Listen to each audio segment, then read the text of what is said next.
Hello everyone, thanks for waiting. Is my stream jumping around? It's jumping around on OBS. It's I don't know, oh maybe it's right now. Just let me know if it looks okay or not. Now you have to bear with me because my internet connection is not the best and it can get lots of drop frames from time to time. So I'm hoping it behaves this morning, which is part of the reason I'm doing it so early. And so far everything looks okay. So far. So I've got the chat open, so if you want to ask questions and stuff like that. Oh, there we go, people are talking. Right. I'm still trying to sort myself out. It's 8 o'clock in the morning and it's Sunday and I probably should have had some more sleep.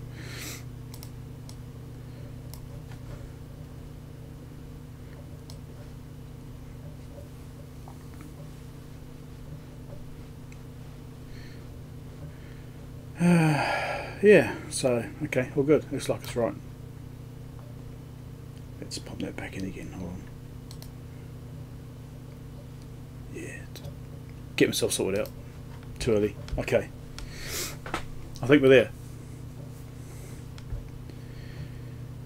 So as my title says, it's a bit of a Q&A. I plan on doing the mailbag, and also I'll try and have a go at fixing a bit of test gear. This little piece I've got sitting around, it's a HP6181. I'm still trying to wake up. It's my coffee.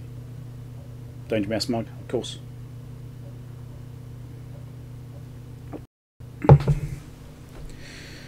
Hopefully audio is okay. It looks like it's probably peaking a bit too loud actually. We'll see. Yeah. No, I've done a restart on the computer before I even started the stream, so it should be okay. It's supposed to be okay. You never quite know with these things, do you? It's always when you go to use it is when it plays up, even when you think you're prepared. So, picked up a new monitor the other day, the one I'm using right now, which obviously you can't see because it's a monitor, and it's a 4K monitor. And all sorts of problems trying to get the bloody resolution right because everything's absolutely tiny. I had to do some system modifications to allow me to actually get the thing a bit bigger, a bit like the issues Dave had, but his was about clarity of the text, whereas mine's oh, stream stopped again. No. Council coffee killed it. His is about text, mine's is about everything just being too small, just too small to read. I could read it, but it was a strain. Oh, this is getting pretty bad, this stream, isn't it? Oh, let's see if I can improve these settings a little bit more. So the trouble with this is that my internet connection is not good enough. It's reduced the rate and hopefully it will behave slightly better. Right.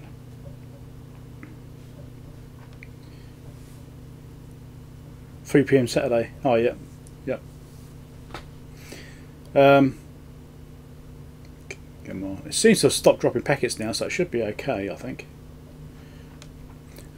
Yeah, I chose this time because it seems to be quite a good time to capture as many people as possible.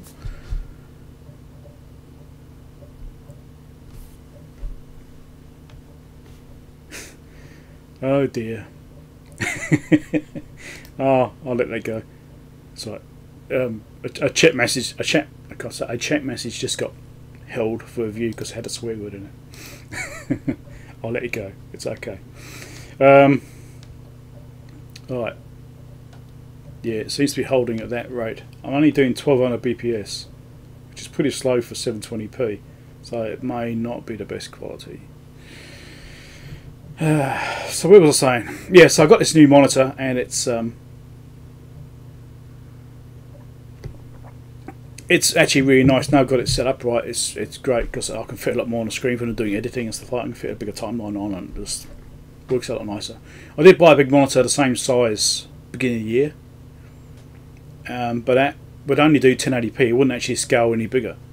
So I've got this set at 1440 on this one now, which is the size I actually wanted to run at. Okay, so my plan here is to do a bit of mailbag. Well, I've got some things, you know, let's just open this up. Where are we? This one here. Right, so I've got some items on the bench there, which is all moved. Hold on, let's just get this right. There we go. Right, so I've got some mailbag items there. So I'm just going to open these up on the live stream whilst I'm recording for a mailbag video. In case you want to see a bit of behind the scenes stuff, you might like that, I don't know. And then I'll sit down and have a go at doing that 6181. 10 o'clock in Sweden. Well, that's pushing it, isn't it, really, for time? I hope you like a late night. Yeah, it's hard trying to get the right time frame. I mean, it's 8 o'clock in the morning right now for me, so I didn't want to get up any earlier than that, really, on a Sunday, on a weekend. I have to get up at 4:30 tomorrow, so I don't like to do earlies too much. So, anyone got any questions or anything? So I can do a oh, you retracted that message. Okay. So anyone got any questions? Well, you know, I'll do a Q&A and anything you want to know. I may or may not answer it. Depends on what it is. I'm trying to improve the branding a bit on the channel. Trying to make things a little bit nicer and changing some of the ways we've been doing things. Like I've always had that little Defpom logo in the, well, it'll be about there in my videos, right? So I've always had on my bench top that little white bit of card on my desk, you know.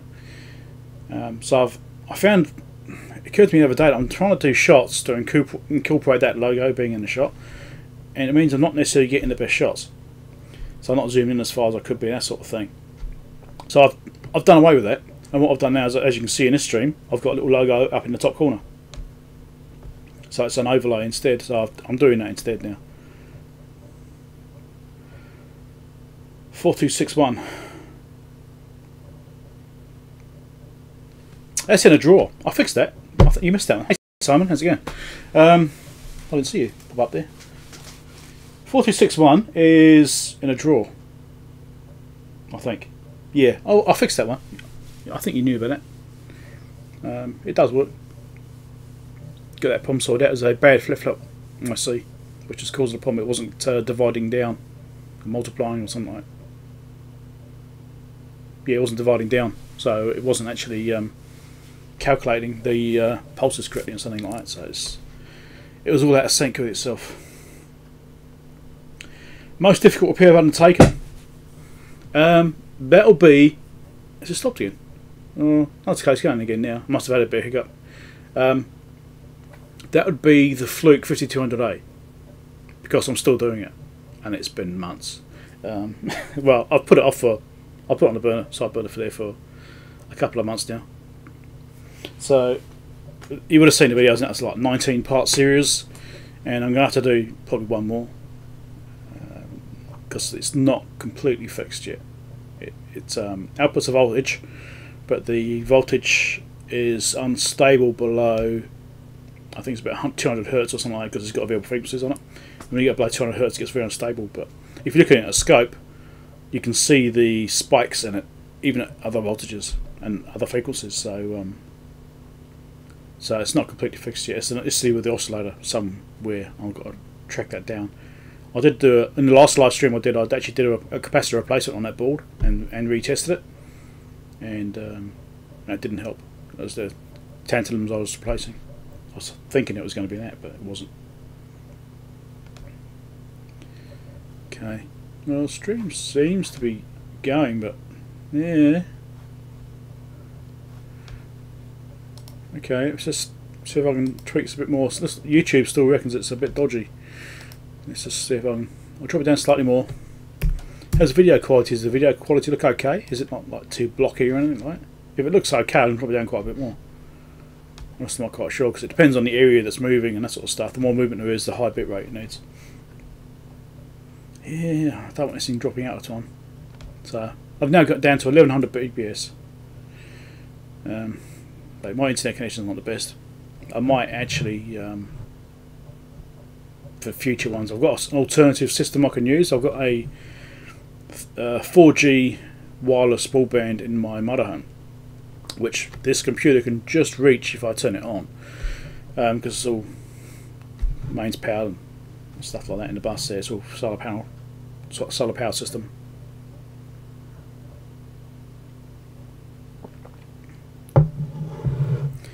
No, I'm not a security guy. I'm what it is. I did a job recently for a local business, and they actually asked me if I could put a system in for them because they got quoted $4,000 to put in a camera system, and that kind of put them off a little bit. And the guy knows me; he's done me lots of favours in the past, and he asked me if I was interested in doing it for him, and you know what it actually cost. So, as he's done me lots of favours in the past, I did him a favour and did him a system for free. Basically, I just for the price of the equipment. Quality is good, but strength is dropping. Okay, so I can probably go slightly lower then. I'd rather have it lower quality and consistent than let's go down to 1,000. That should help. You get to a point, it'll be alright, but yeah. So I did that for him for no labour charge. So I just went and spent, I don't know, probably cost me about 7 or 8 hours down there, probably over a period of a week. And hi Ian, how's it going? And so I was doing this camera system down there for him because he's had issues with people hanging around at night and nicking things from outside, that sort of stuff. So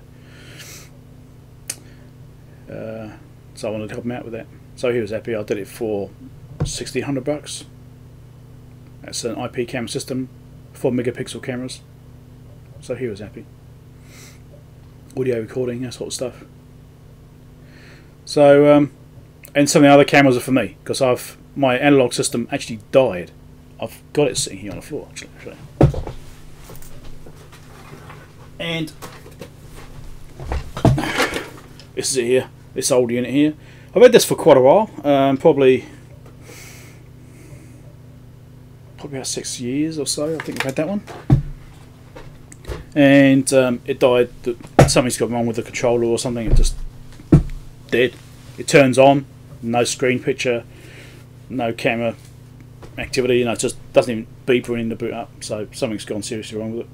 I've had a go at it. I actually did a bit of video putting it apart and having a look. So I've got that put to one side, which I'll be publishing at some point.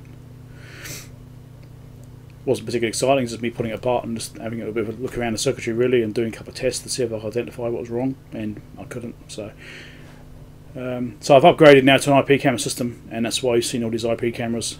I already had some in place already, ones which people have been sent me. I've had some sent to me for review from Amazon. Amazon sellers sent me a few. So that was already a good start. I already had all the gear. The actual NVR, which I got from Banggood as a review item as well. So I had it all sitting there ready to go. I actually intended to change over to a IP camera system anyway, but it just meant I wasn't quite ready. Stream lost again. Oh dear, this is driving me nuts. Hold on. Okay, let's go a bit lower.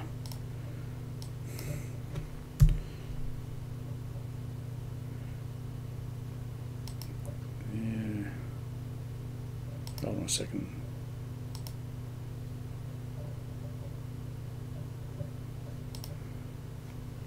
Yeah, I don't know.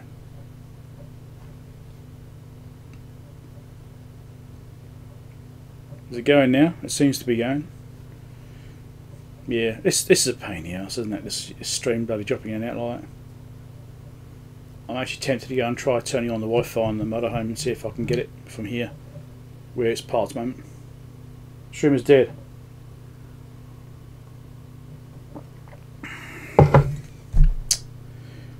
Okay. Working in 360. Ah, okay. Maybe the resolution's too low. Well, I'm streaming. It should be 720. The stream I'm doing. It won't be 1080p. It'll be 720. That's the resolution I've got set. It is going again. Okay.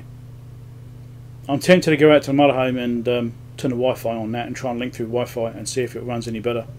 Because this is currently a bit ridiculous, ready for dropping out. Don't want to drop out like that. Yeah. So as I was saying, the cameras, basically, I got forced into doing it sooner than I planned. I didn't have all the gear together yet, and I was just gradually building up things, just keep an eye on it, and hoping to get more review items to get it for free. Some of it did, and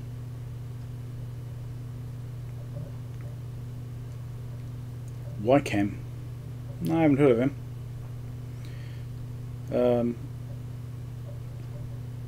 I found you do tend to get what you pay for when it comes to cameras. It certainly is the case, quality wise, feature wise, certainly. I bought cheaper cameras, and sometimes cheap cameras are absolutely fine. You've got no reason to want something better. You know, if you've only got a small area, it doesn't need to be absolutely perfect, then a small camera, cheap camera is fine. 720 HD, okay, cool, right. Yeah, so, but sometimes you want a 4 megapixel camera, so if you're doing outside and you're doing a wide area outside, like a driveway or something like that, then you want a 4 megapixel high resolution camera which can do really good resolution. You can zoom in, that sort of stuff. So, Danger Mouse mug, yeah. Yes, it is Danger Mouse mug. My wife bought it for me for my birthday. Yeah, there you go. A couple of years ago now.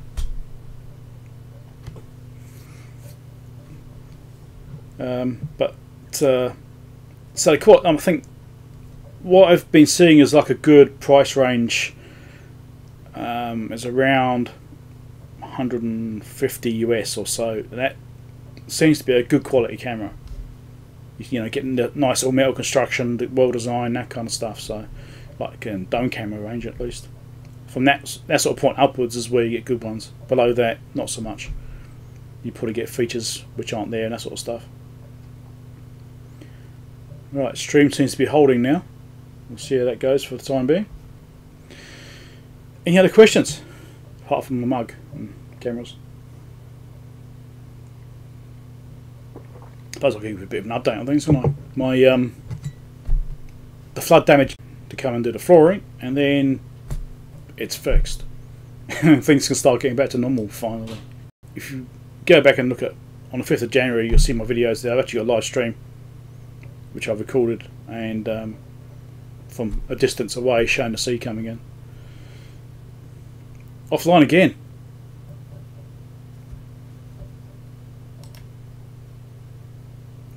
What's going on with this thing? This is pretty bad. Alright, I'm going to go and turn my motorhome Wi-Fi on. I'll be right back. After this message.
Right, I'm back.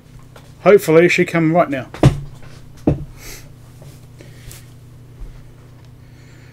Right, I'm now using the motorhome's Wi-Fi instead of the house Wi-Fi. Ridiculous, isn't it? Internet connection on a motorhome is better than in the house. So hopefully this behaves now. I'll see if it drops any more frames and that sort of stuff. Yeah, I'm back, definitely. This should be more stable. It should be better. This is actually running through the cell network, so it's 4G internet connection now. And YouTube's looking happier as well. That's looking good. I should just do this next time, eh? Just go straight to the motorhome Wi-Fi. I'll probably check the quality back up a bit more too. Wrong one. Push the right button helps. Right, let's go back up. 1200 should probably be enough. Still 30% faster, 30% better. And I lost a whole bunch of people as well. I don't want 5G. I don't know about 5G yet. I know it's been developed.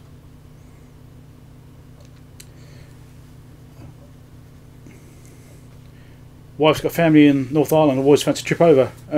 Come in summer. Watch out for sunburn. UV is really bad here. You get burnt really easy. I actually find it quite 5G fries us. Oh, okay. Yeah, it doesn't sound good. So yeah, UV is quite bad in this country. So because the ozone layer above the country is not particularly thick, and it tends to have a hole. UV is really bad. Something I really noticed when I come over here is how quickly I get sunburnt. 10 minutes and I'll get sunburnt. Being really fair, weak, white skin. I don't know. Being from the UK, the skin's not exactly the strongest. So, yeah. So that's one of the things that is you have to watch out for that. If you come over here, you get sunburnt really quickly. I went to Australia and actually saw Dave. You would have seen that probably. EV blog. I went and visited Dave while I was over there in Sydney, and I found I could be outside in Sydney. It's winter, but I didn't get sunburnt at all, and it wasn't a problem. I didn't feel like I was getting burnt. Because over here, I'll go outside and I feel like it's burning. Oh, my video's dropped again. Oh, come on. This is a pain in the ass, isn't it? Okay, it's better than it was, but it's not much better by the looks of it. Probably being through Wi-Fi as well. Not the best. I should run a long Ethernet cable out to the motorhome. Right, it should be okay again now.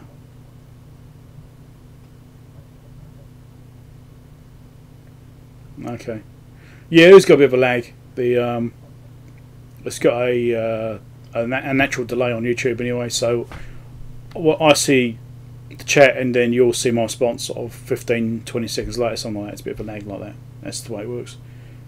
If I have it on super low latency, it doesn't it'll be like we need real time, but then it doesn't record it for later as well. So this is the fastest, well, the least latency I can have whilst YouTube still records the stream. So yeah, okay. So I can't go too high on this either. I mean, right now I'm streaming it. Well, it looks like it can do it at 1500 BPS, okay, but looks like occasionally it's getting a bit dodgy. Maybe some interference nearby or something.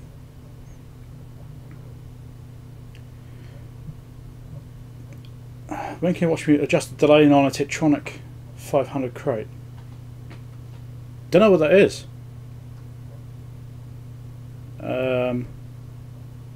Tetronic 500. Now I think I'll look it up, haven't I? Now you got me curious.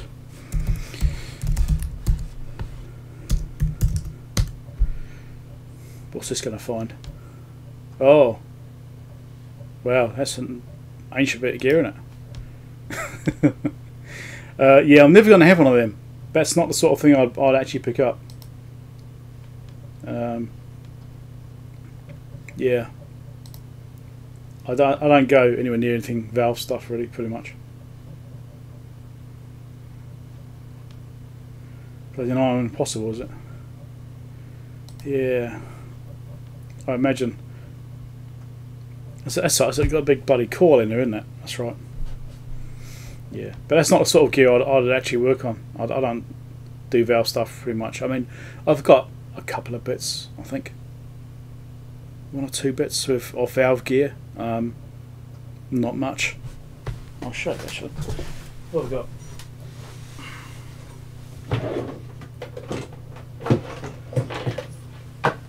We've got this old Heathkit signal tracer, 98. This is, I think, this might be the only thing I've got now. I did have something else. I don't know what it was now. I did have something else, but this is like it. Really, it's the only thing I have, and that's because it works really well. It's a really handy piece of test kit to keep around. Drawer. So yeah, that's pretty much the extent of that.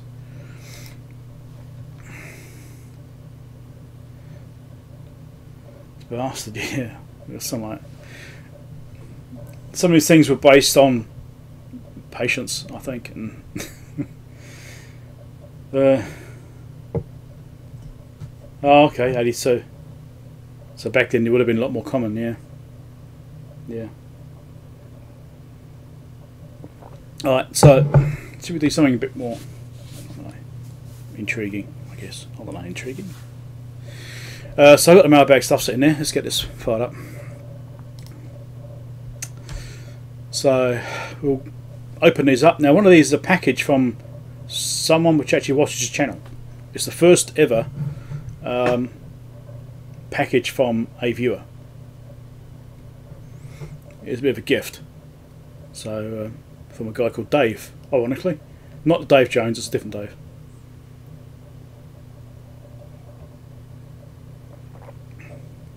Cap tester, yeah. That design which I published is obviously the one I actually built with all the transformer stuff in it. That's not the best design. What I've recommended is doing that high voltage DC to DC boost converter, because it's simpler and cheaper. So that's what I'm recommending in the final stuff I published. I've allowed for the voltage multiplier and transformer design, so if somebody wants to do it that way they can, but you can bypass it to have that DC to DC boost converter if you can get it. I've got a link in all the documentation which goes to the Banggood page to buy them. They seem to be quite easy to get at the moment, so if you think about building that project, then buy one now.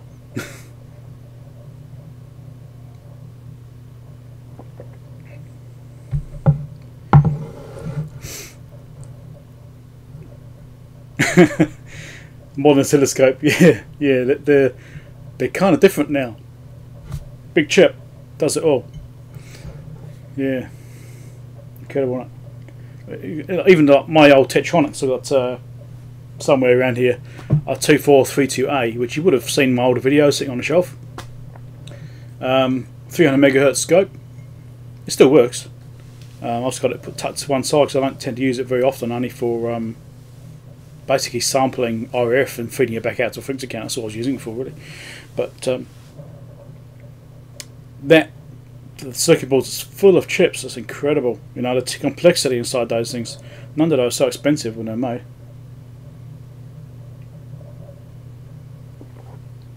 So anyway, so I was saying this package here is from a viewer. So apparently he's been outbidding me on Trade Me, which is a local auction site, New Zealand based auction site, although they also cover Australia as well now, and they've been doing that for some time. So there's been a company which has gone out of business over here, I believe they have anyway, and a lot of their stock has been sold on this auction site, and I've been trying to buy bits and pieces, and apparently this guy's also been trying to buy the same stuff, and he's been bidding against me from time to time, and he emailed me and said sorry. So it was quite cool, and he's sent me some stuff, so I'm guessing it's some of the stuff I was bidding on.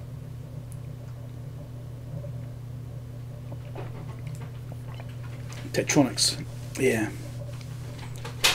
I mean, when I worked on my Tetronic, I think it's on that bench actually. When I worked on that, it was well documented. You know, the actual paperwork for the service manual, stuff like that. It was nice. You know, it's a nice bit of gear to work on to fix, but it's so complicated. All I thankfully have been able to do on that thing is have to replace capacitors and stuff like that, because some cats blew and it shorted things out and blew the power supply. Well, I think the power supply is what caused the capacitor to blow, actually. Tantalum caps have failed in a couple of places. I ended up repairing the power supplies. Well, I did some videos on that. Well, it'll be probably almost 2 years ago now, it must be. I had to have the coffee because someone else is going to be talking. Right, that's that done. So let's sit down and do the mailbag over there. Let's just change it for you. And I'm going to record what I'm doing as well, because I'm going to be recording video.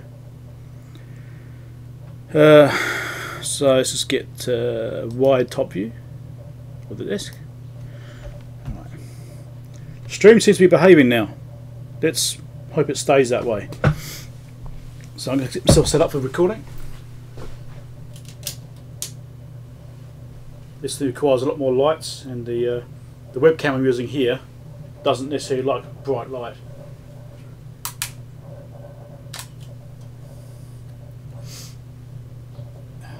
Right, bear with me for a second while I get organised.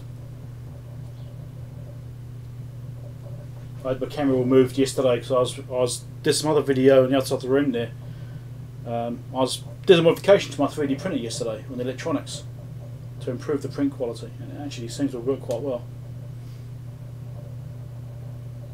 Come on, focus. Okay. I think I'm pretty much ready. Lights, check. Okay. Let's put a photo of that. Cool. I'll do that box last.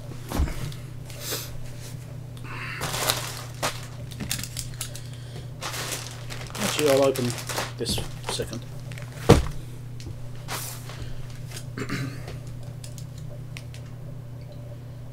Right. There we go. Get all the information on the screen of my camera. No, this isn't quite positioned right. Oh, well.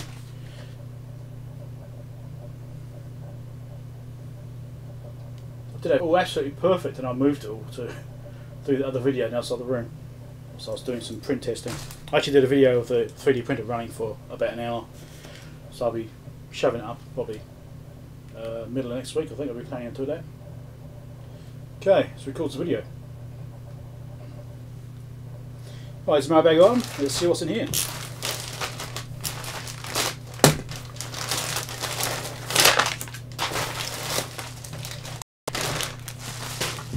Always amazes me how much packaging there is on these things.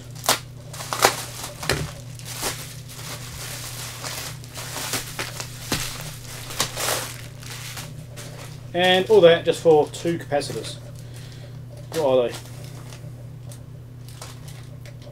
Go on there somewhere. Might look at the capacitors, might be easier.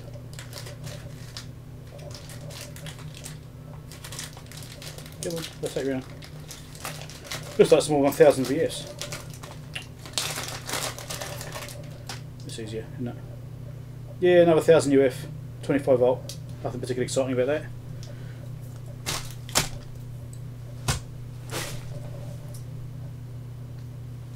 Okay, is that bit done? I used to try and record it in one big shot. I used to do one long shot of everything, and I'll just publish it as it was and very little editing. So, you know, I could probably just do the video, cut the ends off, and then that would be it. But now what I tend to do is section by section as I'm recording it.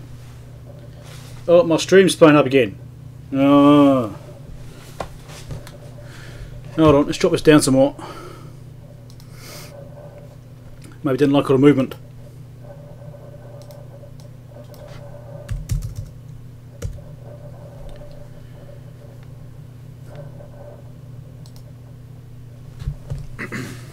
Okay.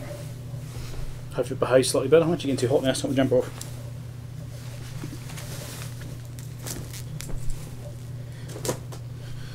Right, so this is fairly obviously a folder. So I think I know what's in here actually. Right, let's see what's in this thing.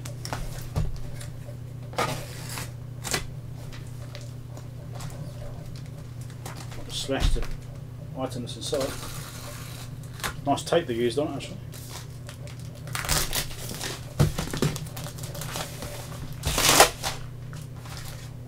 There we go. Get the rest of it out, be good.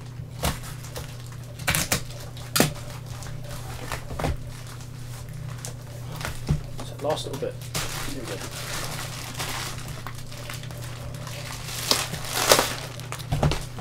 So, here we go, HP6181 Modulation Analyzer Operation Calibration Manual. Just make sure there's nothing tucked inside it. There's not. Done it once before, I opened it up and there's been my address details on one fuck page, so I was like, bet sure it's not there. So, let's have a look. Does this actually have diagrams or anything in it? I'm not sure, I think it's just general calibration stuff. General usage. All the dividers are in here that's not been put in. So you have to put the dividers in yourself. As you can see, it's basically brand new. It's not really had much usage. It looks like it's new. Performance testing. I've got electronic copies of this already, but I always like to get the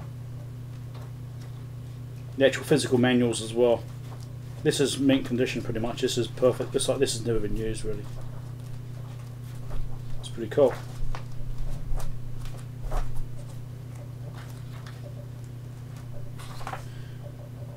Yeah, very nice. This will probably come in handy at some point. At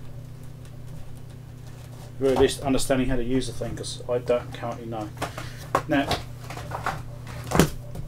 I'm doing a live stream of this video right now, and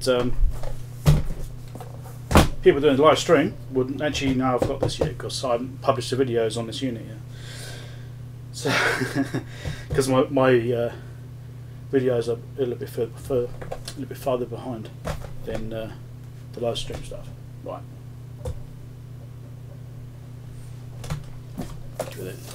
Yeah, so that 8901B I've actually got in a Mailbag video which I'm publishing soon-ish.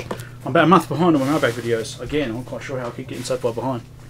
But that'll be featured at some point. So, project which I've got to work on. Alright, now, this thing.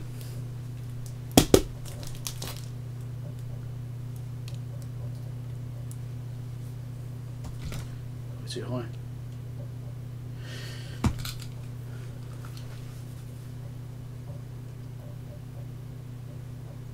Right, this package here has come from Dave, which is upside down. There you go, Dave. Not Dave Jones, this is a different Dave. He's actually a viewer of the channel, and it turns out he's been bidding against me on various auctions. Been interested in the same sort of stuff, obviously. And he sent me a bit of a present. So I don't know what's in here, got no idea. We'll be finding out shortly. So thank you very much, Dave, for sending this to me.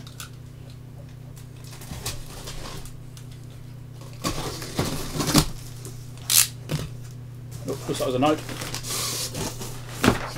Let's have a look. Read before I stick on the channel. Yeah, okay. Right.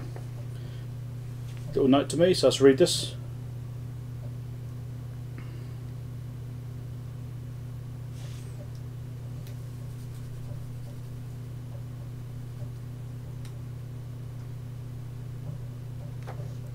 Cool. Yeah, I'm not going to show that, but yeah, thanks a lot, Dave. I read your note, very nice. I might take up an out one day if I ever come down. Right, what we got in here? Oh, this looks very interesting. So we've got some just packaging.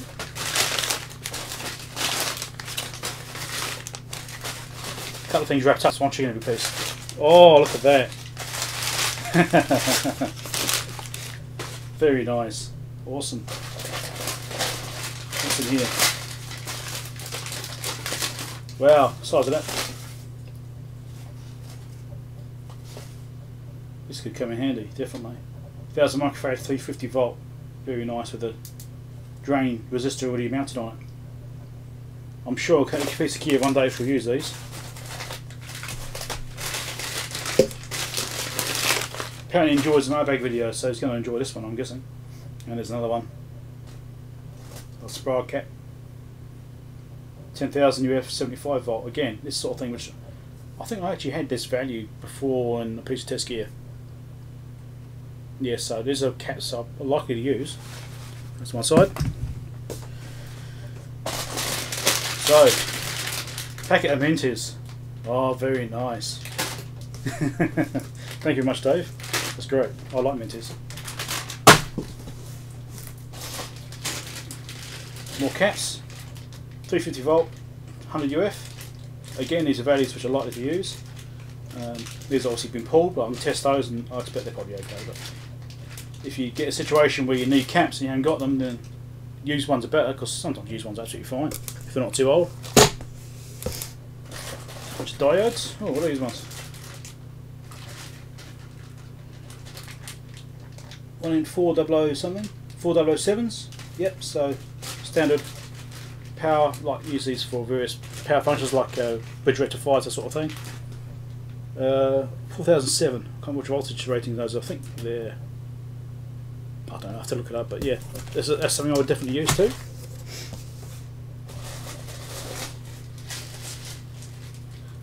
$15K, will they be 10 watt resistors, wouldn't they? They'd be 10s, wouldn't they?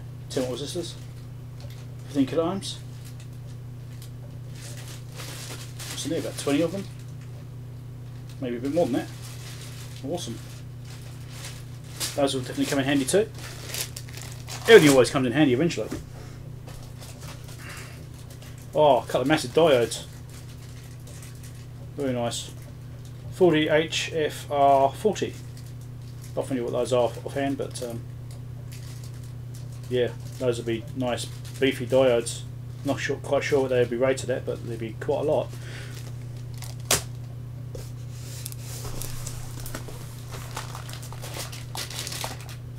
Some little plug connectors. There's obviously a thing which is put up in Auckland as well. There's heaps of good stuff in here. Awesome. So there's been times where these have been handy too, so that'd be good. Label marker stuff. Bag of relays. What are these rated at? 24 volt relays, 250 volt contact, 5 amp. So 24 volt relays. 24 volts actually a nice handy voltage to have, because I use 24 volts in the motorhome, and I have used it for various other things I've done too in the past, so those will be useful. What are these?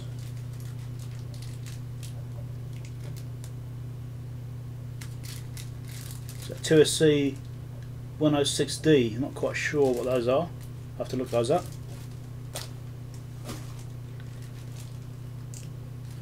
BTA 26. Again, not too sure what those are. I have to look those up as well. Yeah, all the same parts.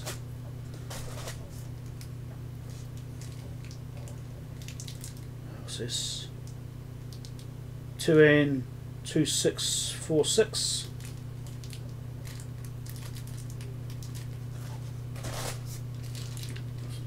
These are VGA ones because they've got 3 rows. They could be handy for some projects in the future. Oh wow, whole bunch of TV coax connectors. Yeah, I had to buy some of these a few months ago. That's really irritating. It's really irritating. Yeah, but that's cool. That'll be handy now. Wow, this is big caps. 474 2000 JS. What does that mean? 2000 volt? Does it? I don't know. What's 474? Let's look at my handy dandy chart next to me. 470 NF. I do remember those bloody numbers, don't I? I always have to look them up. I just don't remember them. And these are 250 volt, 0.82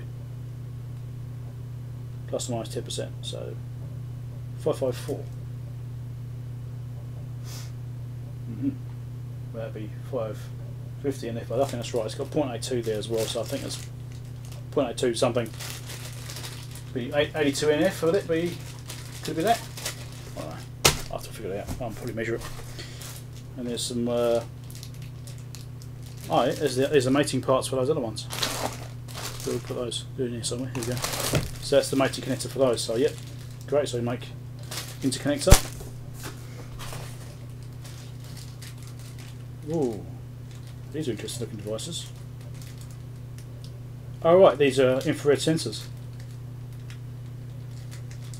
Yeah, infrared. So you got a little window on the top there.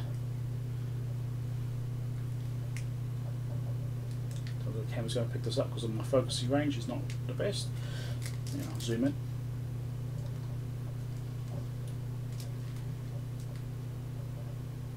Yeah, see, it's made it worse because it's focused on the box. That's good. Anyway, so yeah, infrared detectors. So these be using like PIRs, stuff like that.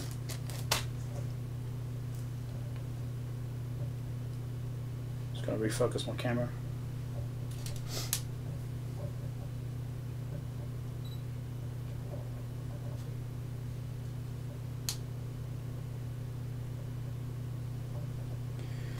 What's this? That's a pretty big diode. Wow. That's pretty serious, that thing.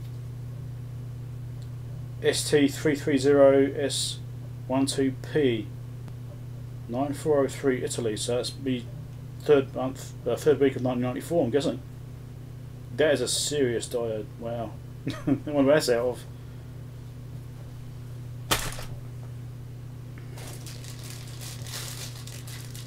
These look like thermal switches. What's that? BTA 4600B C9122UL 91. Looks like. A couple of them. Maybe they're 40-degree switches. Maybe that's what the 40 might mean. Look at those. I'm guessing that's what they are. It looks a bit like what they are. There could be something else. Could be mistaken. Well, they've got 3 legs on them. Maybe they are. Maybe they're transistors of some kind. Could be a two-way switch. I don't know. I'll have to look those up, won't I? Some more caps. What we got here? 220 UF 16 volt. Yeah, those would be handy. Brand. Don't know. TPO. TPO. Never heard of them. But I'm sure it'll be useful. Caps always useful. Oh, another bunch of caps in here. So we got here 1000 UF 35 volt and 2200 UF 63 volt. All radial caps. Cool. Always handy. He's obviously seen how many caps I buy. What are these? Oh, okay. These are photo cells. It looks like photo cells. Anyway, you can see the resistive line on the top there, so I think they're photo cells. Photo sensors, you know. God, what's the name of them? I've forgotten. Anyway, different project. Whole bunch of wire. That's a lot of wire on it. Actually, it's probably that's quite stiff wire. That'd be really good for doing board hookups and stuff like that. A few of those. Give a treasure trove, isn't it, really? Oh, an LCR. LCR. SCR. Solid state relay. I call it an SCR. SSR. God. Yeah. 3 to 32 volt. That's handy. These can usually switch quite high voltages, you know, hundreds of volts. Industrial usage. Very handy things. Bunch more interconnects. Board one, so you can solder them onto the PCB and screw onto the terminals. Those fuse holders, it looks like. Oh, well, just board interconnect. Oh no, just interconnect boards. Internet wire interconnects, which will be panel mounting. Stick a screw through that to mount it. Looks like. Those will come in handy too for various projects. What's this lot? Oh, little transformers. I think they're transformers. Those are like relays.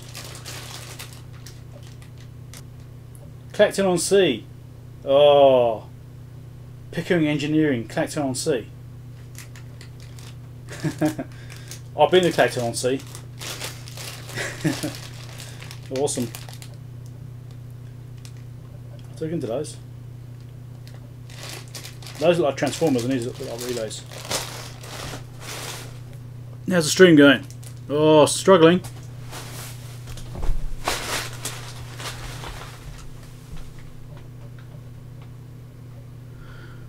Okay, so let's have a little look at the stream. Drop it down some more again.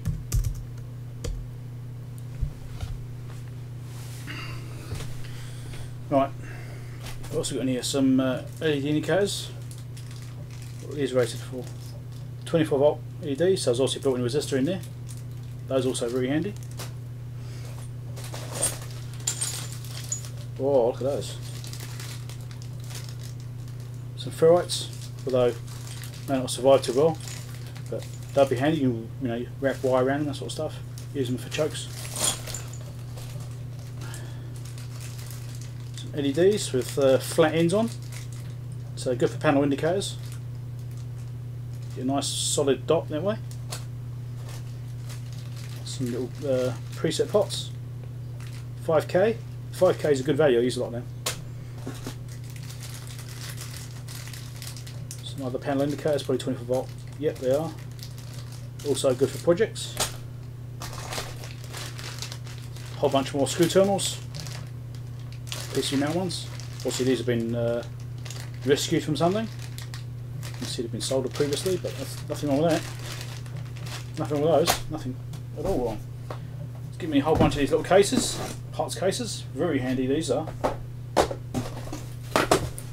You always need parts cases, different sizes. They've got long slots, small squares, a couple of each. That's awesome. Wow, he just sent me a lot of stuff. What else we got in here? Wow, what the hell is this? 200 amp, 1000 volt. Wow, that's like a early SSR, but looks of it really. BXBEC, base emitter collector. It looks like a bloody Darlington kind of array thing there. A couple of Darlingtons in there, almost like. Very interesting. I'm gonna have to look that up later on. So is it a 1DI200Z? Fuji Electric. And this is just, what is that? Feels more substantial than just a mounting block. EBC, EBC. Is that another pair of them? There's no markings on that to say what it is. That's going to be a bit of a mystery, isn't it? It's almost like it's an industrial transistor, isn't it? Just like that other one. Very interesting. So that's quite a haul. So thank you very much, Dave, for sending me all this stuff. That's been brilliant. Bit of a treasure trove, certainly. Awesome. Right, there you go. It's a Mailbag video. Well, some of it.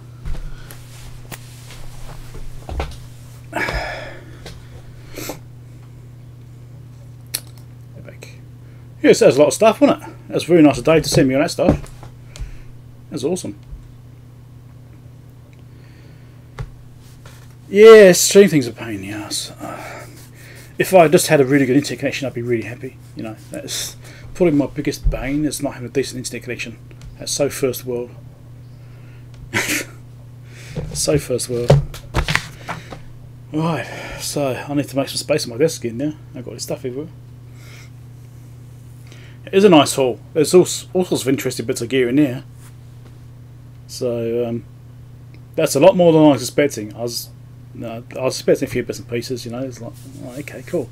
But yeah, very interesting. That's going to be pretty cool going through that stuff and just looking at some of those things and see what they actually are. Those industrial transistors look pretty cool. Heavy. I've never seen like that before. That's new to me. So, okay, so I need to probably get on to looking at this piece of test gear because it's already been going on for an hour now, the stream. So I need to get onto that and start digging into that thing, because that's one of the main things I wanted to do in the stream. I'm sure that's what most people want to see. I'm moving around like this. Like, I'm rubbing my leg. My hand's itchy. In case you're wondering what I'm doing. Right, let's just make some room here, because now I've got this paper and everything over the floor. And my stream's dipping again. This is a pain. Right. Okay, let's go back to the other view.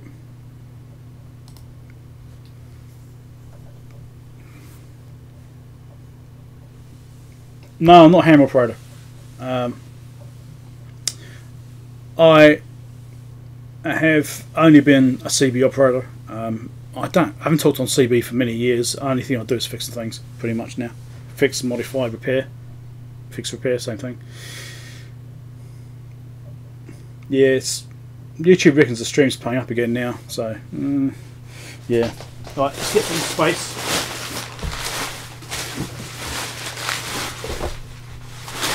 I'll probably chuck that somewhere else. Put stuff back in the box. Apart from the sweets, you can have the sweets in the box, haven't you?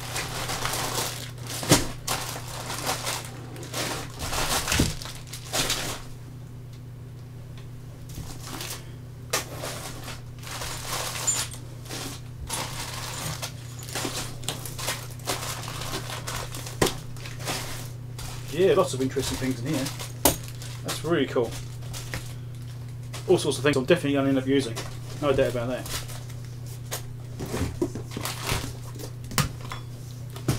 Maybe I should encourage this to happen more often. Mind you, my wife would probably kill me if I did this all the time. You know, the space is a bit tight as it is. couldn't afford to keep on storing things. Right, let's try and get some space here. I would eat these now, but then you won't be able to talk. Well, you won't be able to hear me talk. Let's put them over here.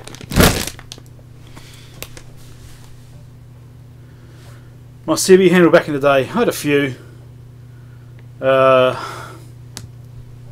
do I have?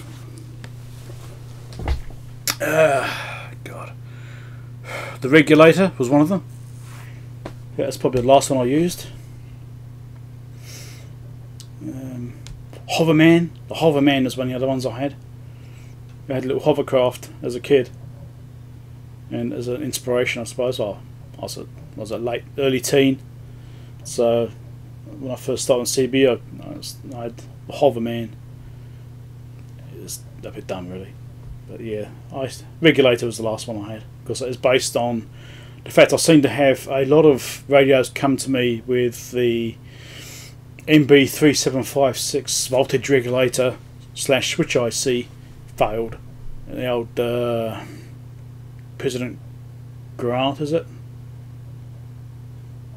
It's Grant's. Yeah, President Grant, Unity Grant. I used to get a whole bunch of those for some reason, and I just don't know the regulator, because I keep getting them.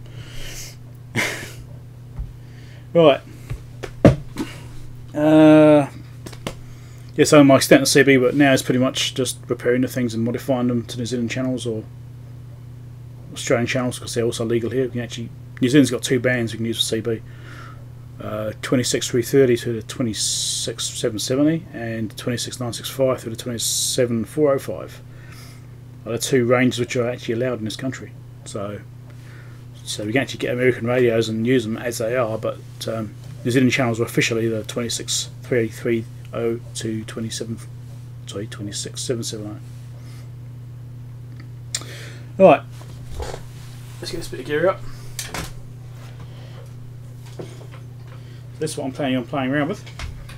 Now, I actually did this on a Mailbag previously. I think I actually did this in live stream as well a few months ago. When the thing arrived, I think I did a bit of play around with it and determined it didn't work properly. And then it's been on a shelf ever since then, so I'm hoping that we can diagnose some problems. I did buy some capacitors and stuff. I had a quick look around, saw what caps appeared to be there, and purchased some. So I should have some spare parts for this already. I hope I've got spare parts for this already, because that was a bit pointless. And first thing I want to do is just go through the faults with it again and diagnose and see what's going on. Now, unfortunately, my chat's on the other side of the room, so I can't see it very easily from where I am. So let's have a look here. I've got my top window view here. Let's get that up and going. Right, so inlaid there is the manual for this thing. And it's principles operation. So it's basically got a. Let's just make this bigger. Hold on. Hold on, let's just move this around. Oh, my windows are too small and my stream's playing up again. This is driving me nuts. Go on, drag. Right. That's not right. Which one do I want? I don't have that one anymore. There we go, that's what I want. Don't know why I couldn't see it.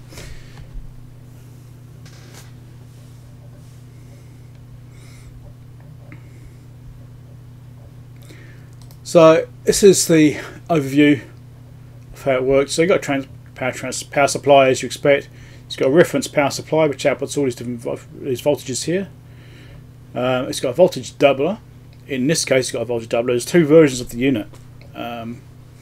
One is a lower voltage but higher current. So you do half the voltage but twice the current. Whereas this is it does 100 volts at 250 milliamps, whereas the other version does 50 volts at 500 milliamps. But we'll see how this goes with the stream. This is driving me nuts. I don't know, it's such a pain. Right, so it's got a voltage doubler in there, series regulator, and various other sensing circuitry and stuff like that. Closed loop system to control the voltages. Guard supply as well. So it's all this stuff we've got to look at. But what we're basically getting is on the output here is we're getting a low voltage, and I don't know about current, I haven't tested current, but the voltage is not what it's supposed to be.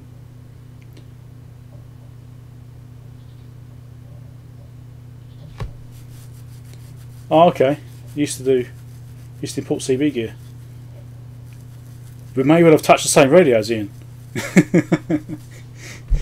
May well have done. I did a lot of radio work in the UK, but well, I did some. I was learning it at the time. I was quite young. I did quite a lot over there, I suppose, but I've done a lot more over here. But then it's sort of died a bit of a death. Don't do much anymore. So what I'm looking at here is that the output voltage is really low, so it's only doing about, I think it's about 15, 16 volts, something like that, even when it's turned fully up to 100 volts. So it's generating some voltage. So we'll go through and do some testing on that, and we'll see how we what results we get. I'm still doing some basic tests on the front panel, see what's actually coming out, see what's actually happening, and from that I expect to hopefully find some issues. My phone alarm's going off. Give me a sec, I'll go and shut the alarm off.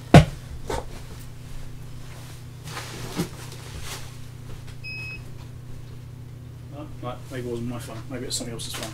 Let's just shut the door. Okay. So yeah, as I was saying, so I want to first check the front panel, see what's actually going on, do some tests on there, and see what we've really got going on at the front panel there, and from then we can try and diagnose backwards. And I believe it's basically going to be capacitors. I mean, that's my impression. From what I remember when I did the initial testing, is that capacitors were playing up. So, but that was months ago, and I don't remember it very well. So I want to go over it again, just have another look. So we'll get the meter set up, and I'll record some video at the same time. So it's going to be a bit complicated for me trying to do the work, concentrate on doing the live stream and recording video at the same time. So I might get a bit mixed up. We'll see how we go.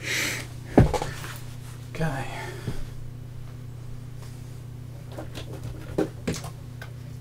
So I use this meter because it's easy to see. Let's change the view so you can see what I'm doing. That would make a bit of sense, wouldn't it?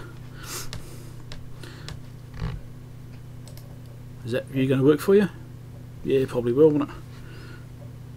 Let's shove this over here.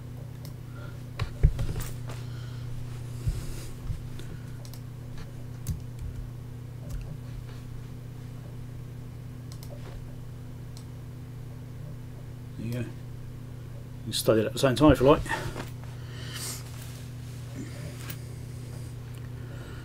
Right.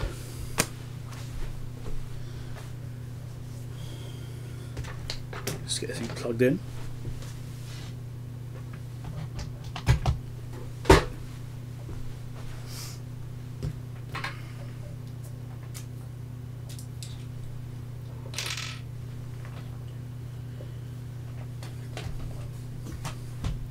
We need to find a way of popping this up. It doesn't fit. Maybe that'll be enough. What do you reckon? You'll be able to see it anyway. The camera won't. The other one up, which is right there, directly above it. Okay.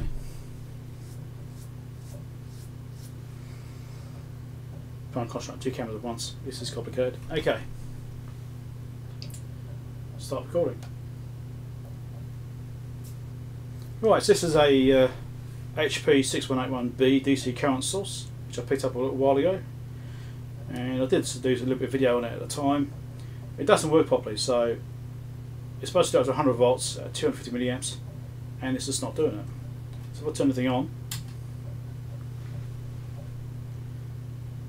so that's in the amp setting, so it says it's doing 0.25 amps, so that says it's doing the right amperage, but voltage, and that's all the way up. So that's only about 10 volts on that meter scale there. Is the meter accurate? I don't know, we'll find out. But something's not right. I mean, the amps, well, that's actually adjustable here, so what's actually measuring is the available current, not necessarily the actual current. So that doesn't necessarily mean it's actually able to produce that. So first thing I want to do is we'll just shove these probes in there, untangle the cables. There's always tangled up, aren't they? Always tangled.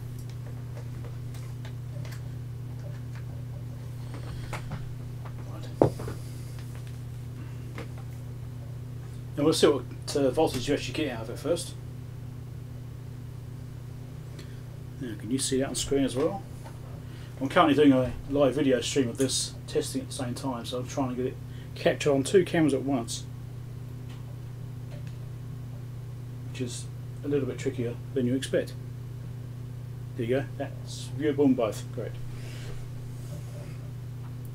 So we'll shove the probes in there. So it's doing 13.6 volts on maximum. It's supposed to be doing 100 volts. Right, so it's varying, goes right down to 2.3 minimum. But that is definitely not right. It should go right down to 0.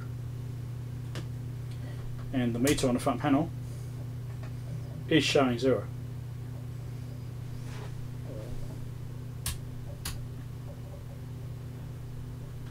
Yeah, so I change currents, the reading is changing. Interesting, goes up in the lowest current. I can hear it start buzzing too. No buzzing at 250 milliamp. 225 milliamps is buzzing. 2.5 is buzzing but quieter. That may be a regulation issue by the sound of it. Let's check for any AC leakage. Oh, 9 volts. Well, that's not meant to be there. There's almost as much AC as DC coming on the output. In fact, when I turn the voltage right down, there is more AC than DC. So that's a good clue. There's AC coming out, means it's not being smoothed, is it? So capacitors are not working. Or maybe diodes are gone, that's possible too, blown diodes. That's a good start. Okay, well let's just pull the thing apart and start replacing stuff and see what we get.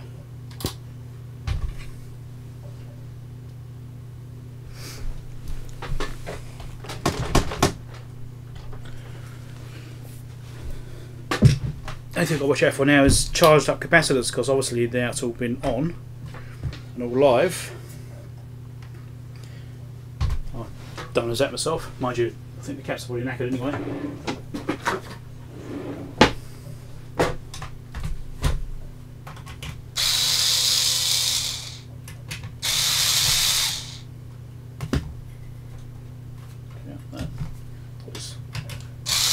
Or the captive screw, but it's not.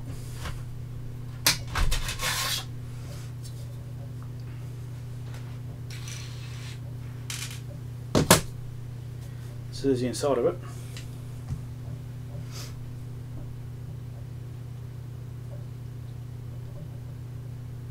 How's the stream holding up? Is it behaving at the moment?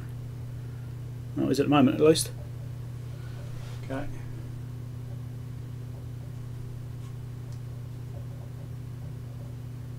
I'll set my other camera up.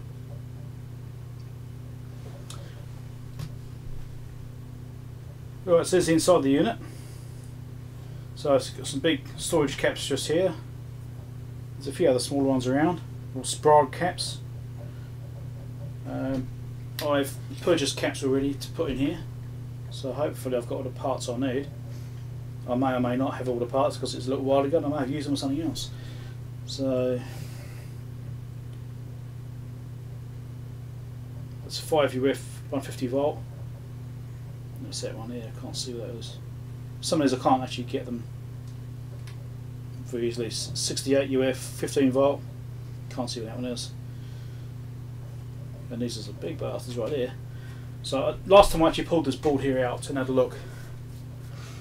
And so I had to get those out. Now these have got different kind of standoff type mountings from what I actually will have. Are they 3-legged? They are 3-legged, so that could be a problem too. I'll have to look into that. I'm hoping they're not dual capacitors, because that could be a real pain, because I don't have any of them. So there's not many parts in there. There's this little cap there as well, and a couple here. So I think there was another one. I thought we were seeing another one somewhere. There's a cap here anyway, but yeah, there's not that many in there.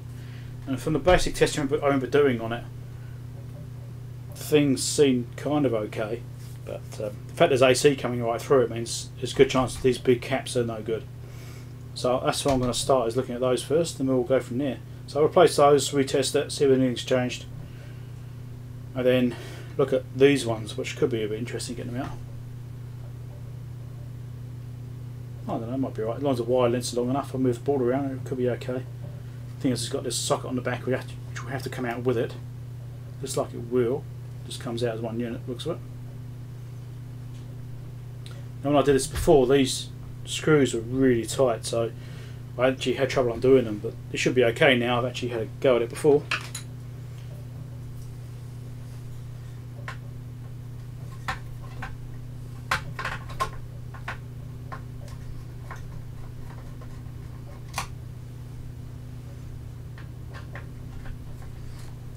This one here's on, which is tight. It still is a bit tight.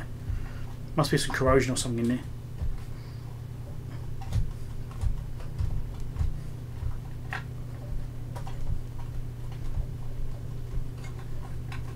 Or maybe someone's crossed through it at some point, I don't know. Threads aren't looking very good. So there's these big caps. Now I don't want to touch back of the board until I've made sure it's definitely discharged. You never want to get a zap off these things, that hurts. Been there. I think we all have done this. Everyone does electronics, it's been there.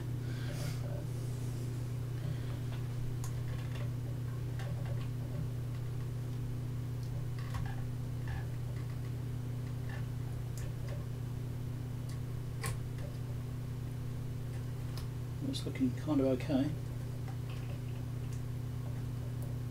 There's no power nose, that's fine. Nice and safe. Now, how much wire do I actually have to move around these things? Not a lot. It's not going to be easy to work on. I don't think I can drag any wire out either.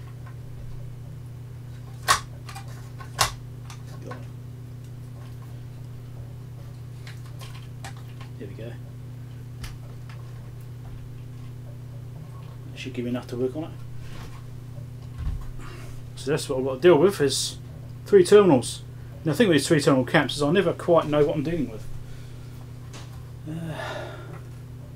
That one there is going to the casing, as is that one, so that's fine. So it's basically just a 2 terminal cap really. Those are 3 of the mounts, and that's the positive, so yeah, no problem there. It's not as complicated as it could have been. I know you can get dual capacitors, and I've thankfully not come across any yet, but I know they exist. So I've got to try and get all this out of here. Let's get the desoldering iron going. Now, what values are these things before I do that? I'm not sure I've got the parts I need. That's 100 volt DC, so it bodes quite well. 400 UF. Oh yeah, cool. Yeah, I've got those. I've actually got 470s. I've chucked 470s in.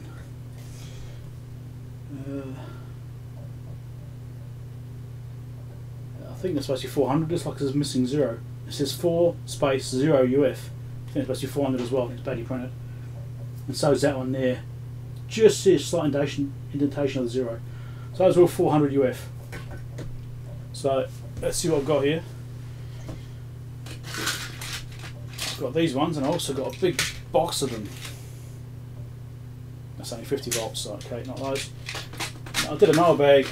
I don't think I might not have actually published it yet, but I've got a big box of capacitors. Let's take it out.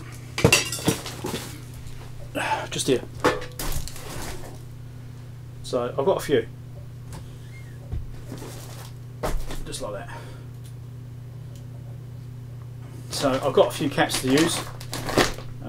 Branding, no idea, but yeah. It's got an A on it. But these are the parts I've got, so these will do fine.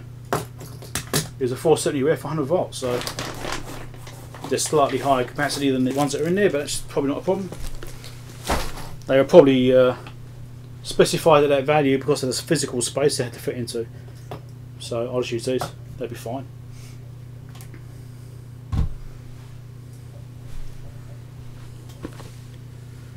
Hi Dave, how's it going?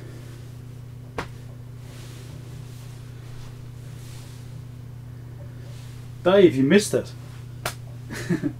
Now, everyone that doesn't know this, Dave, that's just popped up in the chat there. Here's the guy that sent the big box of the bits and pieces. So, thanks a lot, Dave. That was brilliant. That was really interesting going through that. I've recorded video footage and also done a live stream of it as well. So, you'll see that in the mailbag, which comes up once I get all the footage I've already got cleared.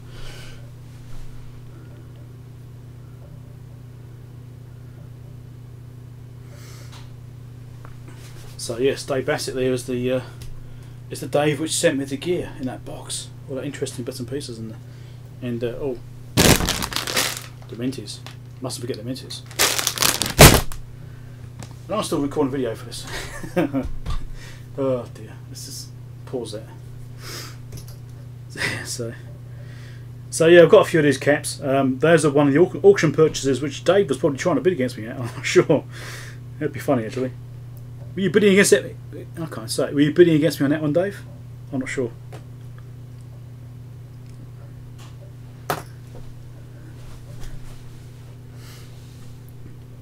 My stream is, yeah, okay-ish, I suppose. Right.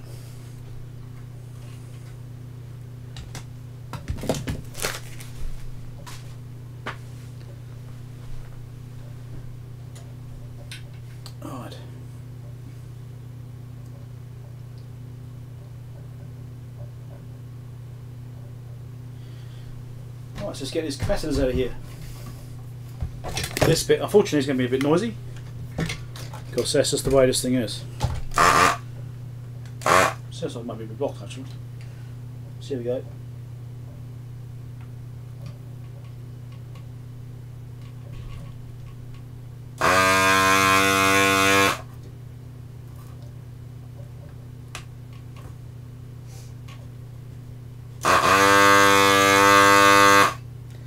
It's sounding like it's struggling.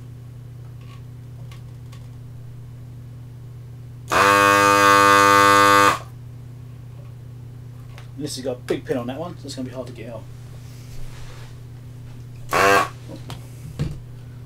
These other ones free. Not really. Kind of free. It is a double-sided board too, so I've got to be really careful with this.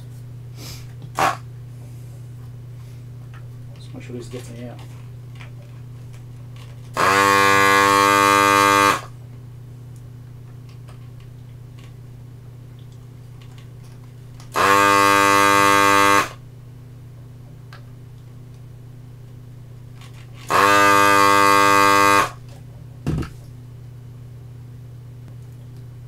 Still not signing. These signs are moving.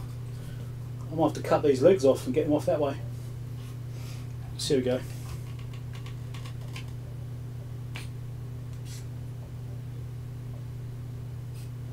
Lots of thermal mass there. Might just wiggle them out actually. This might work better.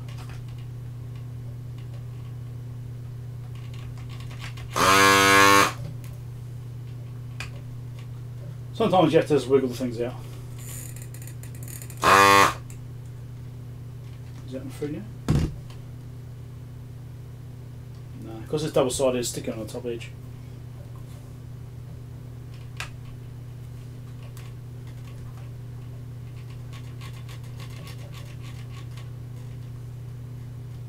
Come on, edge go.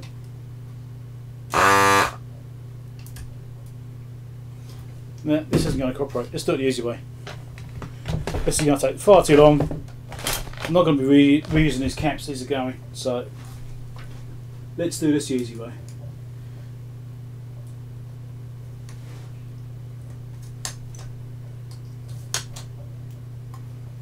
There's at least half as many legs to try and get out at the same time. Alright, is that one moving? That's moving? Great, so I've got to get this one out.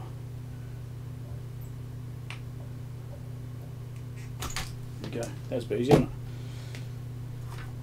And those other two fell out anyway, so I didn't need to cut it in. Oh, right. So there you go. That's one.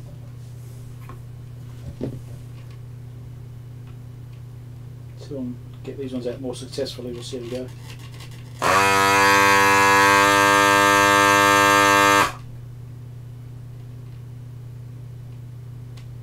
Sometimes adding fresh solder helps them, but no guarantees. See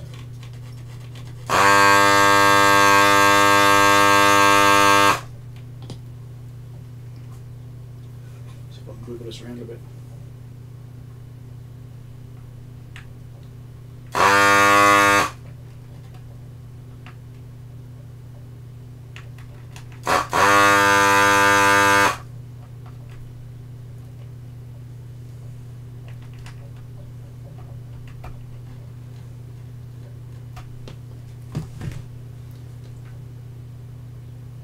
So just got to be careful not to damage the traces on the top edge because that would be quite bad.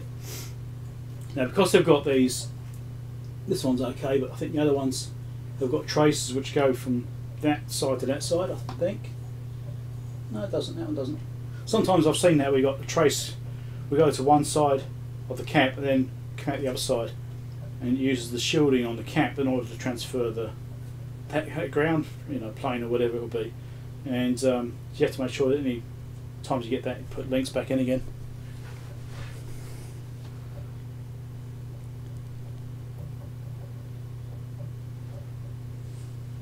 Nice, stream's behaving at least at the moment. Let's try and get it out.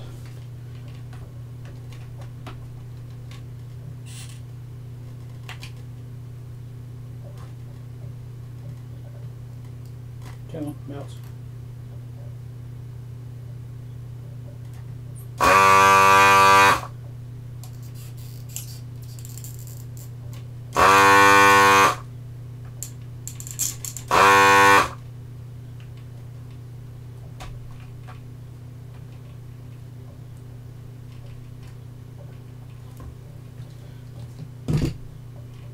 Probably the most annoying things working on gear is trying to get bits out It's always the biggest pain.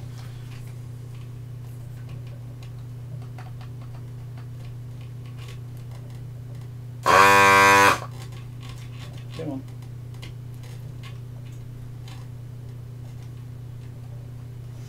Oh, cut these legs again, it's too hard. I'll get to that one. Makes it a little bit easier. And that one. Okay.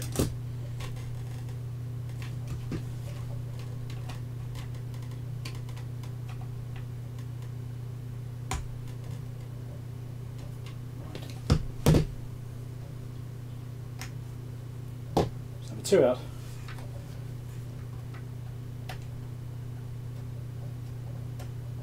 Try and push this leg out now.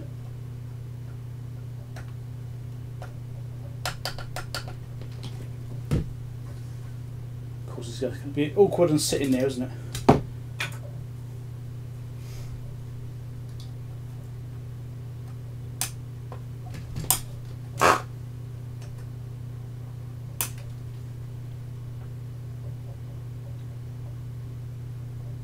Come on, pop out.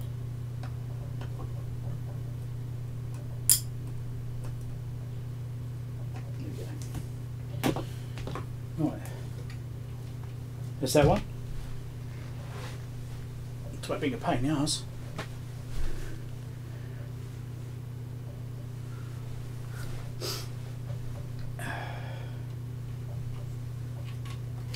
Next one. It'd be nice to try and get one out intact, wouldn't it? I mean, if I was being more patient, I could do it intact, but I'm not that patient.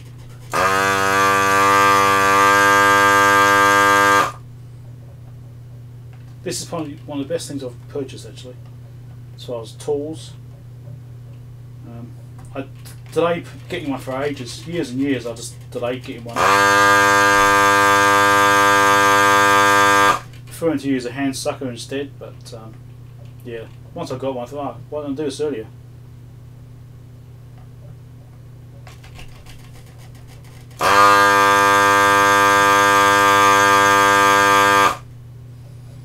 Really wished I got one sooner, because it does make getting things out a lot easier.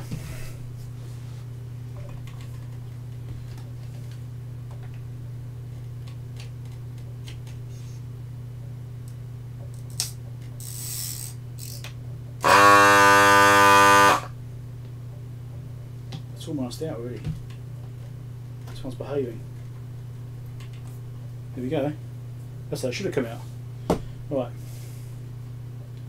So you see, I was saying before that sometimes you've got traces going across from one side to the other, so you got one here. That side to there, and over to here. So that's what I was having to watch out for. This has got nothing on the other side. And does that one have something? No. No. So that's what will go between those two on this one. Those two on that one. And this one I do have to put a link in. Right, turn the desoldering gun off because that's finished with. Well, probably finished with.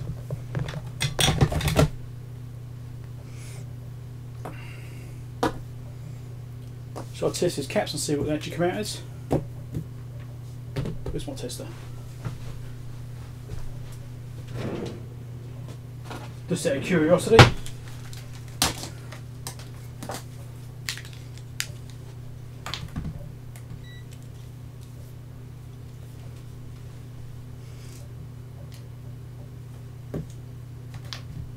Let's do serial capacitance. I want to see ESR. Is that in the cameras? Yeah, you can kind of both see it. Great. Frequency is currently 1 kHz. I have to change that.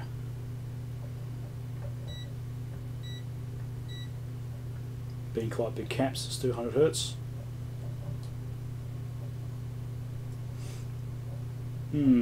11K. I'm pretty sure it's about ESR. 11K.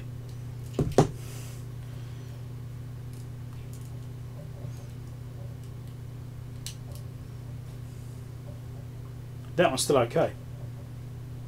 That's still fine.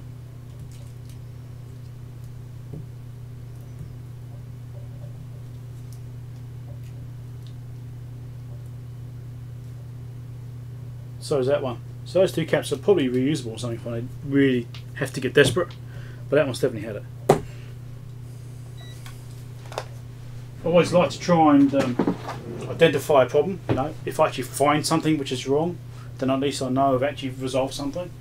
Otherwise, you're just, you know, flying in the dark. Really, you just don't quite know what you've actually achieved.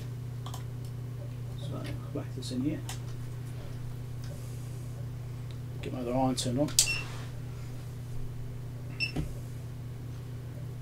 And this one I need to go that way.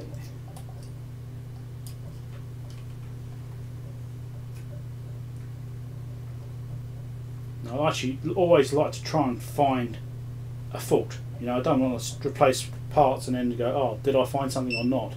Have I actually fixed any problems or not? By actually replacing the part, you know for sure that, hey, you've identified a problem, you know, and actually resolved something at least. You know, even if it wasn't the entire problem, you may have fixed something. Now I'm going to say stick a link between here and here as well. And probably use one of these cut off legs actually. If I bend that around, is that reach? Just if I bend it around like that, it'll work.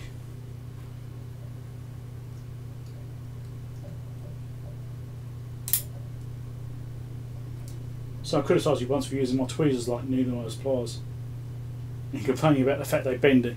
It was these cheap ones here. Well, yeah, I've had these ones for 20 odd years and they survive just fine. That's because these are high quality tweezers. Right, have an iron warmed up.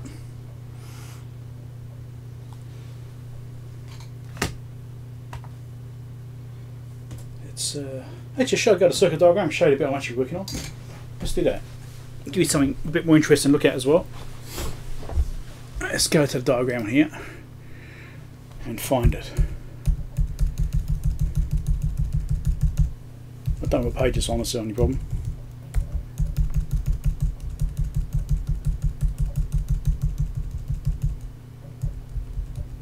Getting close.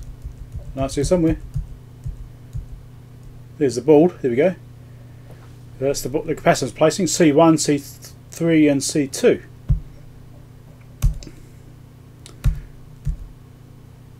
And C1, C2, and there's C3 up here. So zoom in a little bit so you can see what I'm doing. Alright. So that one there, and that one there are the three I'm replacing. Unfortunately, I don't know which one it was, which was the really bad one. It's got cut legs, so it's yeah, one of them. It's either C3 or C2. Would that be? Yeah, it's either C2 or C3 is one of the ones. So it could be C3 because that's doing the supply for the reference supply. So all these are really important voltages, so it could be that one. But then we're measuring on the output, so it could actually be C1 or C2. I can't remember. One of them. Anyway, one of the caps are bad.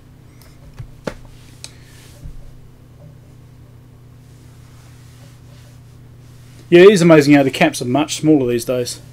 It is amazing that how much it's progressed.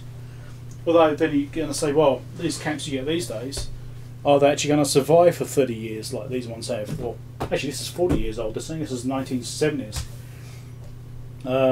This is actually the last revision of this unit. I don't actually look it up on the service manual here.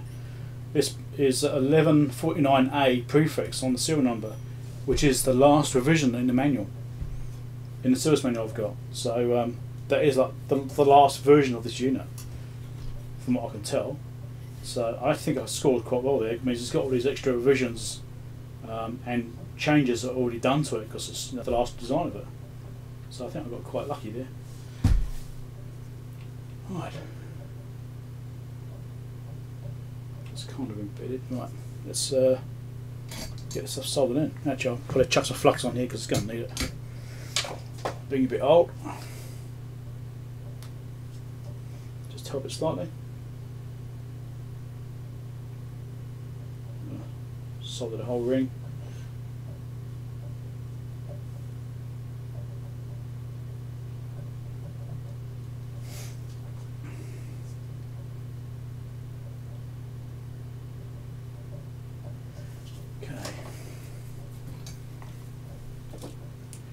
I have to say I really like this solder I'm using. It's a multi-core solder. It's 6040, 1.2mm, but it's got a lot of flux in it. So most times when I'm soldering stuff, I don't actually need to put any extra flux unless the same's going to be particularly troublesome. So I find that it works really well. So I have to try and get some more of this.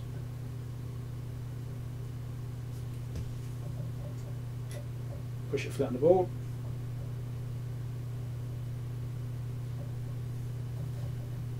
The other leg.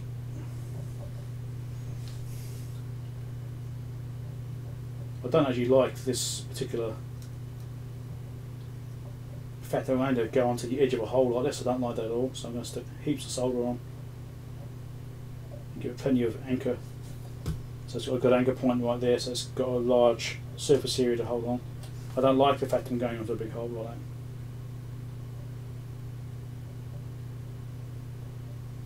It's nice. I might have to turn my fan on. It's a bit smoky, but then my fan's right over there. I was trying to breathe in there. There's that. Gets too bloody noisy without the fan anyway.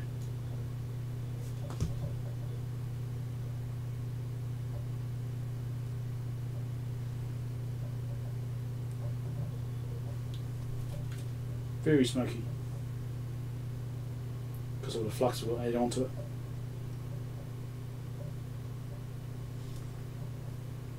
It's nice. Touch this one up again. Next one. So I'm hoping this will solve the problem. We'll see how we go. But I did buy a whole bunch of capacitors for this thing, so I'm hoping that if there are any other issues, I've got the parts to do it anyway.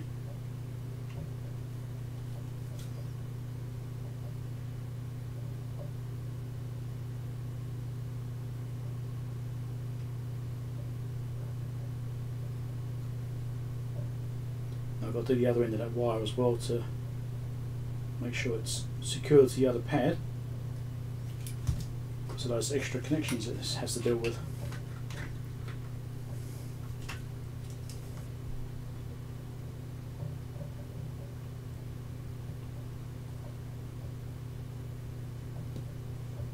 Okay. That'll do it.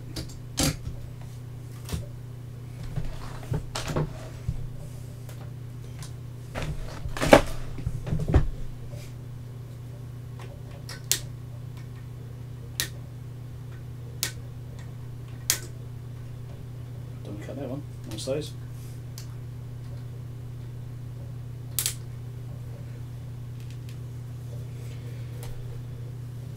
Alright, clean it up. And we'll put it back together and try it again.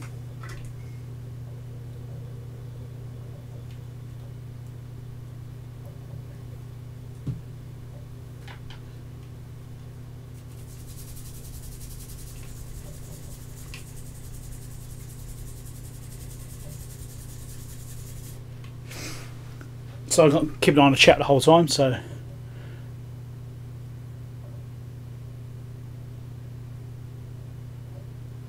yeah, extra flux is especially important on surface mount stuff because it helps to hold it in place.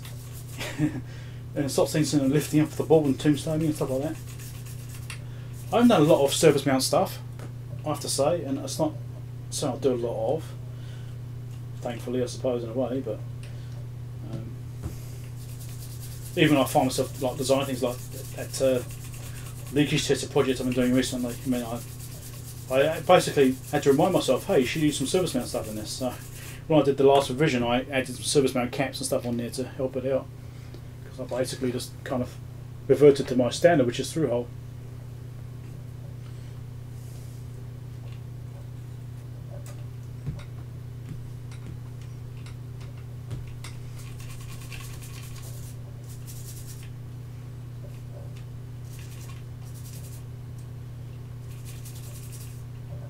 I'm probably worrying about this too much, but I like to try and clean the rubbish off it.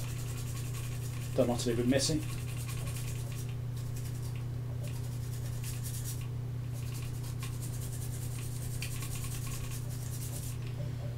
Right, that'll do. Let's fit the thing back in again. Don't think I've missed anything. No, I thought I'd better check these other holes here as well, just in case. That's all fine.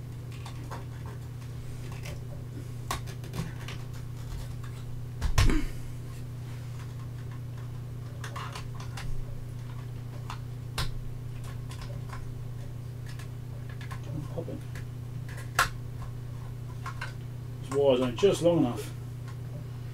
We're very efficient with that, I have to say. Always put the top back on, otherwise you end up stabbing yourself in the arm. Done that. Just leave that over there, that's a bad one.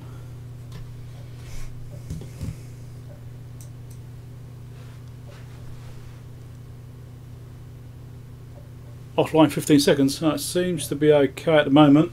Yeah. So this whole stream thing's a pain, isn't it? That's why I'm trying to choose this time of day as well. I don't need to give people a chance to see it because of, you know, worldwide time zone and stuff like that. But also, this is the time of day when it behaves the most, believe it or not.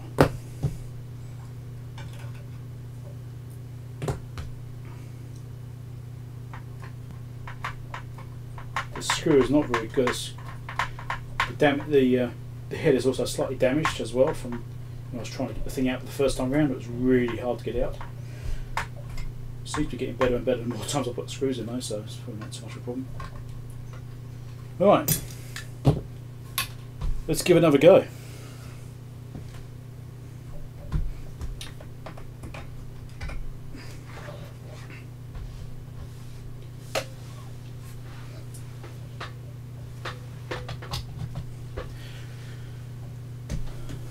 Meter it already.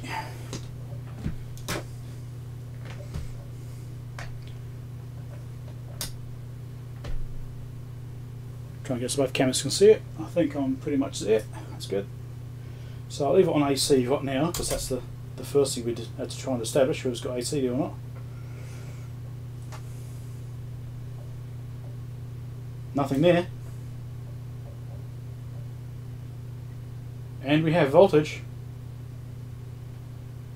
Yep, because that AC is dropping off. That's just the initial noise it's picking up. DC, there we go. Points, yes, that's that 80 milliamps or so there. All the way up. 111 volts, 113 volts. Hey, it's fixed. That was easy, wasn't it? Awesome. It did the job. Now I suppose I could do some current tests, shouldn't I? Check the current supply. Stick on amps. Yeah, I'll show you that. You can see the measurement. Do that. Hopefully it's not jacked out too much. There you go. So it goes right up. In for that camera. So yeah, that's working. Excellent. Fixed. It's always good when it's something as easy as that, actually.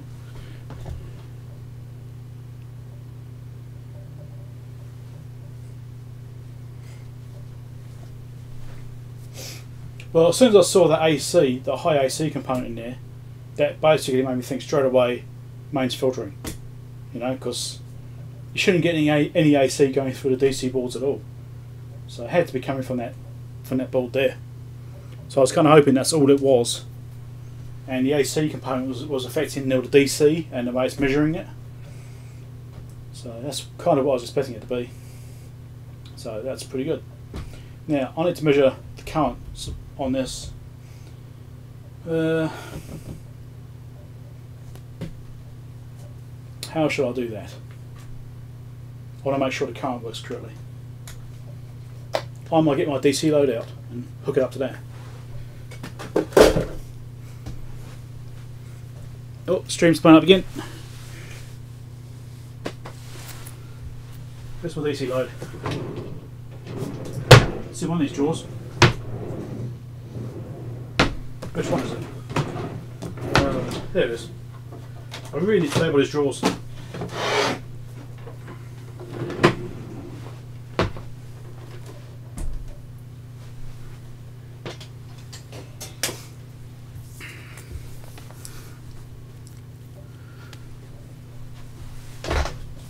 Ah, I'm out of PowerPoints. That's okay, I can unplug that one.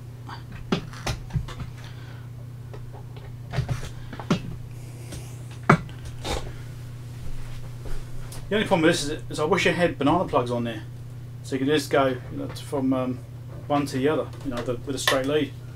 Nice and simple, but unfortunately it doesn't have one. This wire's a little bit short for my liking too.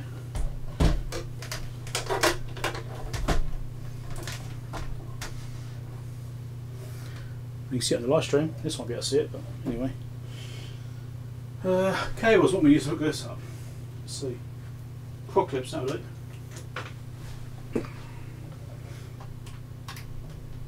Don't stick my fingers too far into it because it is still live.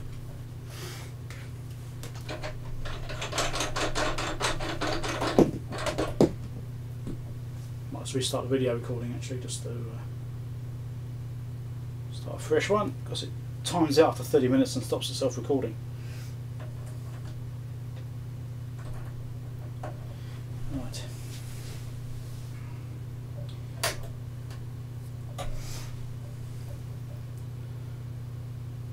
So can you actually read the display on there? I think just about can, probably. Maybe, if you're lucky. So what do I want to do? Current set on 0.0, let's do 0.0, let's do 10 milliamps.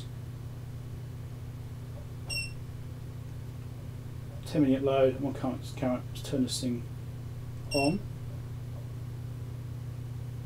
So, yep, it's doing almost 10 milliamps on there because there's a bit of rounding. Turn the voltage up.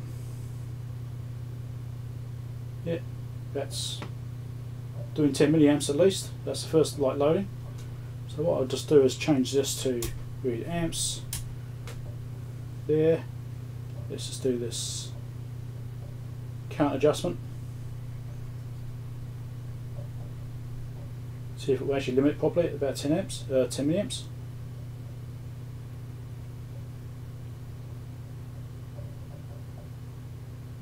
Yep, it's limiting. Voltage is dropping off. So the current limit is working, and it is at about 10 milliamps on the scale on here. So yep, that is working fine. The limit light is also flickering around. Pretty hard for you guys to see that, isn't it? But yeah, so that's working. 10 milliamps is working. Okay, let's wind this up. So let's do 100 milliamps. Oh, can't see it. Always do that one way around. Always. 100 milliamps. It's currently set to 150. Let's wind it down. It's getting close. Voltage limit light starting to cut off.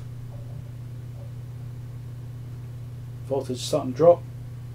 The scale here is slightly off at that position. That's about 0.9. Yeah, about 0.9. So it's about 90 milliamps in that position there on the scale. So I might have to do some work on the calibration on that. But the limiting is working correctly. That's cool. So let's do 200 milliamps. That's already limiting. Current's actually coming up, so I'm winding it up. Yep, let's come up there. So the scale was slightly out. That's reading about 190, 195 or so. So it's very slightly wrong in there, but the actual is about right. So the actual calibration, that part's okay, it's just a display on here. So the most this thing can do is 250 milliamps. So let's try that.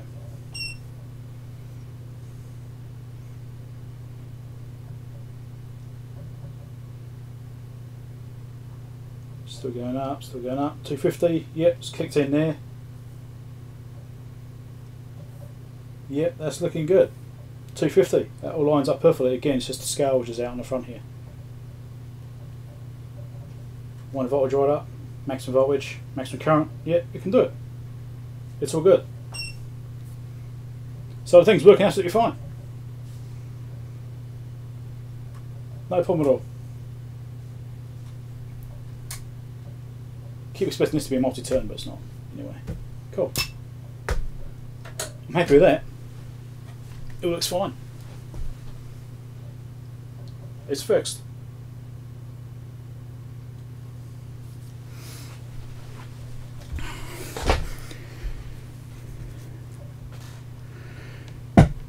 Right. I'll catch that, Peter. I guess you would have gone by now. Yes, a nice little DC load. It's actually a fake. It's a copy of the BK Precision one. It's a Chinese copy.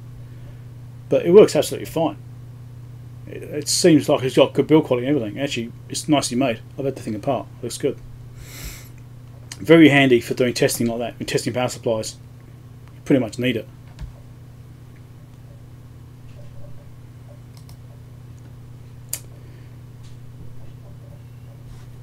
Oh, you're up north, are you? Whereabouts up north are you? I'm just south of Auckland.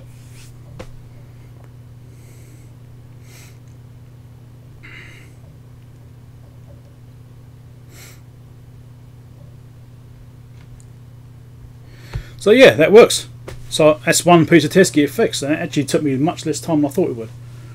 I was expecting to be more problems than just those capacitors there. So oh, you kept it on you, Dave. That's right. Hey, Dave, how's it going? You're still there? Excellent. Hirikino. I think I've been there. Pretty sure I've been up there. It sounds familiar. I've been all the way up to the Cape. The point, you know, where the lighthouse is. I've been right up to there. So I can't. I'm not good on geography.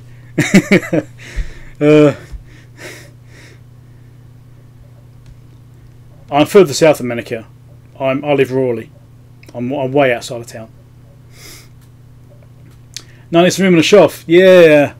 Well, I've got so much test gear. I've got it stored underneath desks and in drawers and all over the place. So every video you see me do on a piece of test gear which I've repaired, almost every piece I've still got. There's a couple of pieces I've sold. So yeah, it's not too bad, but a lot of the videos you see me with bits of gear I buy, they don't just disappear. I've still got them. Like for example up here, you know, there's some bits up there on top of those drawers there, and these drawers are full of bits and pieces.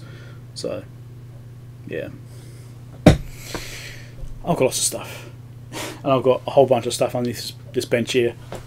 What I've got here, I've got the Valhalla 2703 in there, which I might start doing repair on. That needs new caps in it, I think.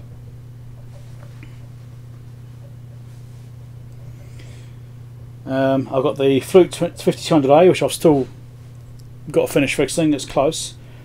What else have I got here? I've got the Roland Swartz SMY02 R signal generator. That's sitting there.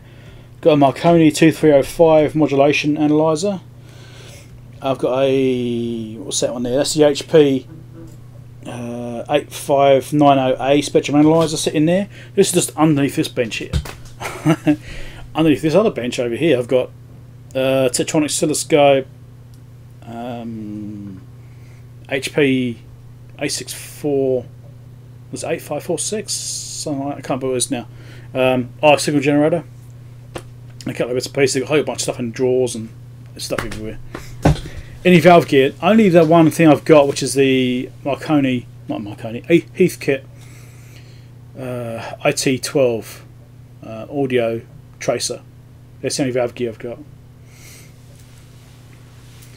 and that's I rarely use that. It's good for testing, you know, tracing audio circuitry and CB radios and stuff like that, where there's an audio fault. You can just go through the circuitry with that and find where the audio appears or disappears or whatever.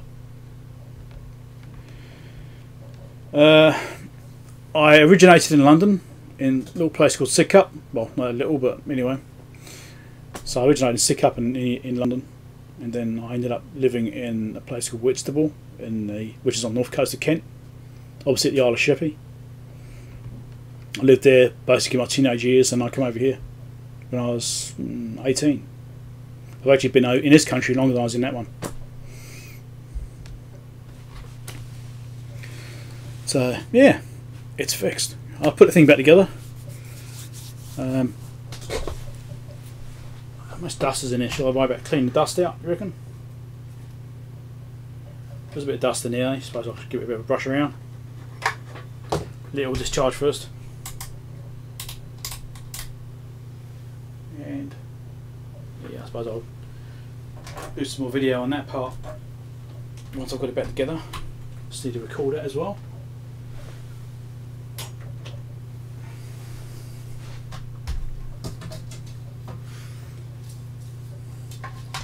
So I suppose you could say my formative years were in Whitstable, and I'm still sort of friends with some of the people which I knew then as well, which is pretty cool. Come on, hook in there. Maybe the back hooks in first. I think it does somehow.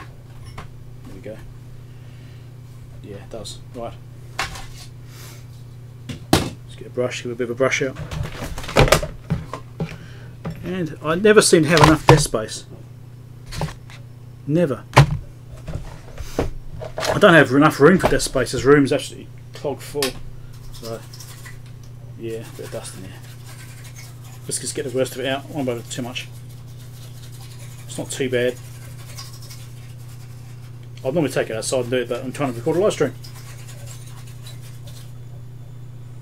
Yeah, that'll do. Good enough. It wasn't too bad actually. Certainly seemed a lot worse when I was doing a Road and Sports Polarad SPN. It's like an audio signal generator thing. Just does up to 10 megahertz, I think it was. And I used to see it on my bench in my videos a while ago. You would have seen it probably. And the dust on that was awful. It was so thick inside it, incredible. It's probably never been opened up and cleaned, never. Try and get this. Oh, this is not going to go back on again now. Come on, cooperate.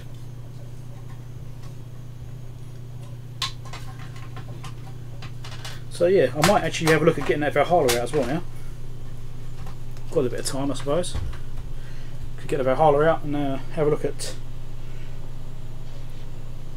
those capacitors in there and replacing some of those, because that's actually quite easy to work on. So I could probably do a little bit of work on that. But yeah, a bit more video for this to show it's fixed.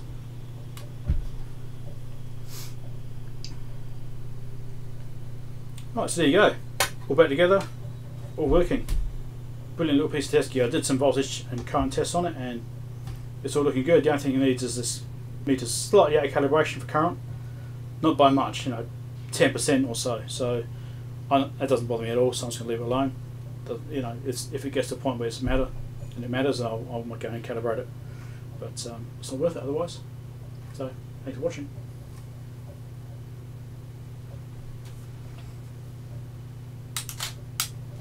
Alright, so video done.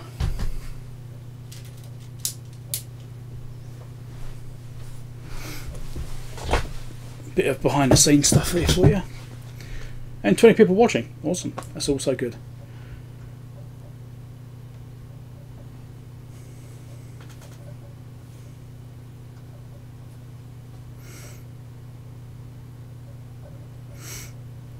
Oh yeah, so a few bricks there, eh? My dad actually used to work in Fleet Street. He used to work for Daily Telegraph. He used to be a typesetter for them in the old lead type days. So I used to go to London occasionally with him. Been to his work a few times. It's interesting seeing the old presses running the print. That's pretty cool. So yeah, that's that piece of test gear fixed. I don't know, it's 10 o'clock now, it's probably getting quite late for some people. Well, for some people. I don't know, the Valhalla's going to take me a couple of hours. I don't want to do a 4-hour long live stream. It's probably getting a bit too long actually, so I think I'll do the Valhalla another time. So at least I actually achieved what I wanted to do. Bit of Q&A, mailbag, fix that thing. So that's all good. I'm happy about that. And my stream's still playing up. What a pain.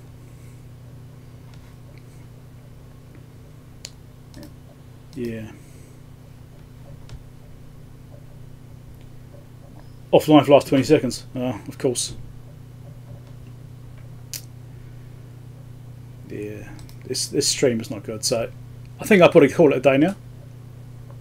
So I managed to achieve what I wanted to do, which is to, as I stated in the title, bit Q&A, mailbag, and the 6181 repair. So hope you enjoyed a bit of the behind the scenes look of what I'm recording. So I probably didn't put as much detail into the recording side of it like I would do normally. So a bit of a, I'll probably have to do some more work in editing to put that together nicer. But yeah, so thanks everyone for stopping by and having a look, and I hope you found it interesting. And I'll do live streams when I can. I'll try and do them like this time on the same day if I can, but I tend to work weekends sometimes too. So I can't always do it. It won't be very often I'll do one on a weekend. It might have to be on a weekday, but that's not necessarily convenient for some people if they're going to work or at work or whatever. So I'll try and get it timed so that most people can watch it as possible. Obviously you can watch it later on too. But alright, so thanks everyone for joining and watching and taking part. And thanks a lot Dave again for all those that little gift pack you sent me. That was awesome. I really enjoyed that. You'll see that in the mailbag in about a month's time or so. I've got about a month's worth of video of mailbag already queued up. So it's ridiculous. I've got too much. I need to stop buying so much stuff. Yeah, it's 11 o'clock in London. Yeah, so it's getting a bit late there really for streaming further. Some people don't mind staying up late, but it's probably a bit late for some people. So thanks a lot everyone. I'll catch you later and have a good rest of the day, evening, night, good sleep, whatever your time zone gives you. Thanks a lot. Bye.